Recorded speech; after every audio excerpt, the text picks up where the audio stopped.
Have you ever wished that your child could develop and grow at their own pace in an inspiring and engaging way in an orderly and uncluttered environment? If so, the Montessori approach might be the thing for you, and after watching this video, you will know the basic principles of the Montessori approach. If you're new to this channel, hi there, I'm Vilma, I'm a mother of 2, and I'm here to tell you my honest point of view on all things parenting. I'm also a Montessori child, so this topic is near and dear to my heart, but to a healthy extent, not going all crazy about Montessori. So Montessori seems to be one of these buzzwords in social media where influencer parents showcase their perfect lifestyle and their perfectly independent 2-year-old who is doing, everything by themselves. And of course they have the Montessori rainbow at the background to showcase just how intentional they are in their parenting. And sometimes this might come across a bit pretentious, at least it does for me. I went to a Montessori kindergarten and Montessori elementary school in the late 90s and early 2000s, and I think back then things were a lot more straightforward and a lot less upper classy.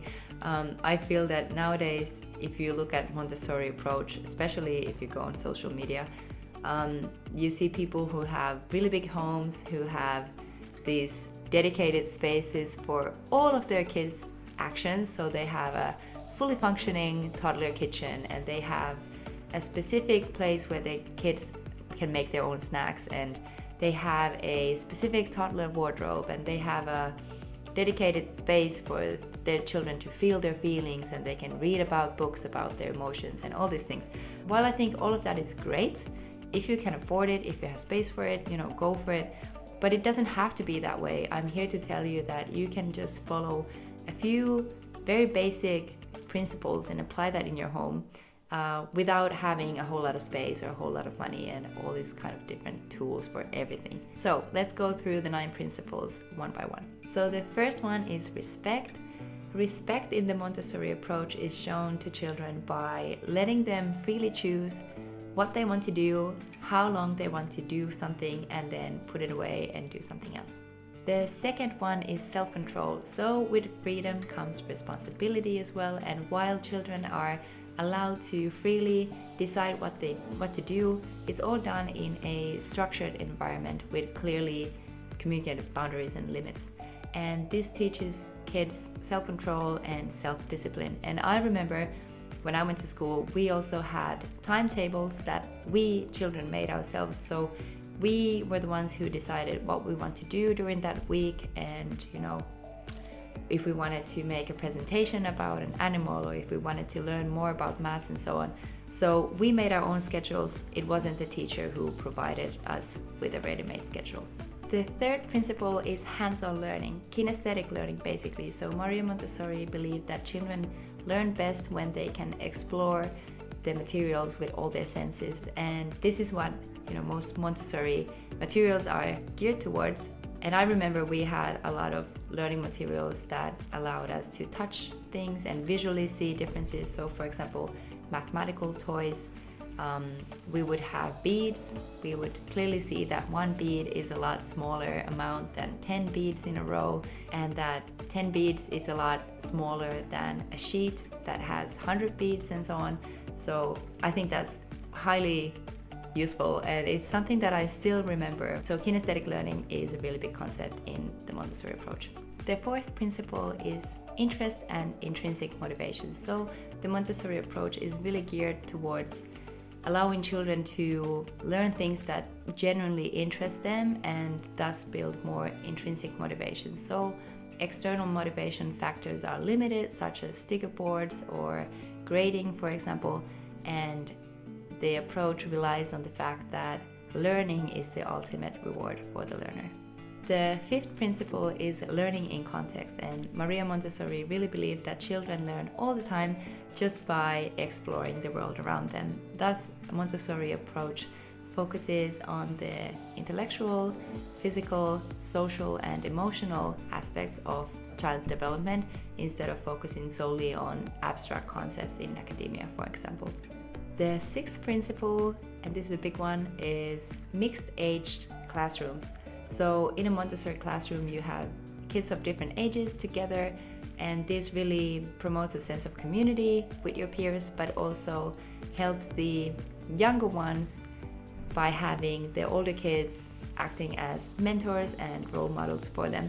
Obviously, if you're home with just one child, this might not be your reality, but you can apply this principle elsewhere in play dates and at the playground. You don't have to worry about not having, playmates that are always the same age as your child. I actually really enjoy going to play dates where our kids are different ages. I think that's really fun and beneficial for all parties involved. The seventh principle relates to the interaction between children and adults. So in the Montessori approach, children auto-educate themselves, so they are the ones who identify things that they want to engage with and also decide how long they're gonna be doing some activity, and adults are there just to provide the environment and necessary guidance for them.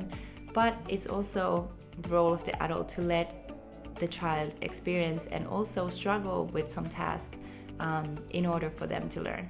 So the second last principle is the prepared environment, and this means order in the environment but also in the mind. And our job as adults is to provide an environment that facilitates independent learning, and basically this means having things laid out in a logical order at eye level so children can see what their options are and what are the activities they can engage in. And ideally this would be placed in like different learning sections. And this is the thing that I mentioned earlier that sometimes gets me when I'm looking at social media and they have a dedicated space for literally everything. If you can do it in your home, great. If not, don't worry about it. I think these dedicated spaces are really important in a classroom, but if you cannot have the space, you cannot have the space. But I do think even in a smaller space, you can have like a separate section for like math stuff and another section for like language learning and another section for, puzzles and something. So it can be done, but you don't have to worry about, having a specific cooking area for your child and a specific reading space or things like that. If you don't have the space, you don't have it, you can still do Montessori. However, even in a small space, you can have order, and that's what this principle is all about. And one key thing is that you can really have less stuff and have more order. You don't have to have all the different gadgets and all the different tools that are out there. You can choose the ones that are age appropriate to your child and just have them laid out nice and neat and just work with those. But the order and predictability in a Montessori home or Montessori classroom has been shown to reduce anxiety in children and build positive effect, boost independence, and also enhance the love of learning. Now the last principle relates to the previous one, and this is a beautiful and peaceful space. And this is also one of the things that kind of like triggers me when I'm scrolling through social media, because it can come across as like a bit pretentious. And if you're living with a toddler or like I am, 2 children under 3, like a beautiful space is the goal, surely, but sometimes it's just not our reality. But the basic principle is that you can have less stuff in your space and have that orderly and beautiful, and you can avoid the toys and objects that are overstimulating for your child. So all these bright plastic toys with a lot of sound and different light effects, you can disregard those. One principle is also to have the walls painted in like neutral shades, and I know this also can sound like super Instagrammy, but it's just less stimulating for the child. Another principle is to have carefully selected artwork and living plants for your toddler areas or the areas where the children are going to be learning in. And again, it might seem a bit like silly, but I remember having plants in our Montessori classroom, and it did make learning more enjoyable. The space was more welcoming, and I think that's when you learn best. And it can be more pleasant for you as well to like be home with your kids and do activities there if the place is beautiful and in order. So I don't disagree with that, but I do acknowledge that sometimes these things can, seem a bit pretentious and, unrealistic even. So as you can see, the basic principles are quite simple, and you don't need to have a big house or a big budget to make all of these things happen. Yes, kinesthetic learning is a big part of the Montessori approach, but so is an orderly and uncluttered space, so you don't need a whole lot of stuff to be doing Montessori. And I think one of the key principles is that just by living, you are learning. So just have an open mind with your child and let them explore the world around them at their own pace, and you're already doing quite a lot of Montessori stuff. Also, I think a really important reminder for many is that you can just collect stuff from nature and work from there. You can make counting activities with pine cones or rocks or seashells or whatever. You don't have to order a specific kit for every single learning activity from Amazon. You can just collect things from nature, and this also fosters nature connection, and that can be a fun activity for a child. So I highly encourage to do that as well.